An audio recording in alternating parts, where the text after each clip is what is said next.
To run a cleaning cycle on a Magicard 600 plastic card printer, first press the menu button and then select Clean Rollers.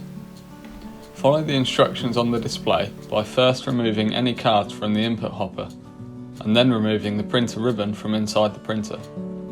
Next, take a long T-shaped cleaning card and remove it from the packet.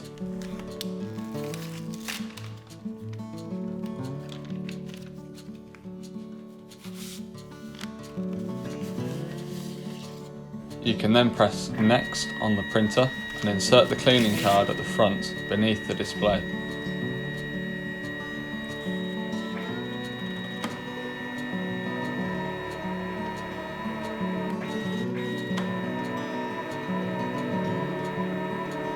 Let the cleaning cycle run and then remove the card from the printer once it is ejected.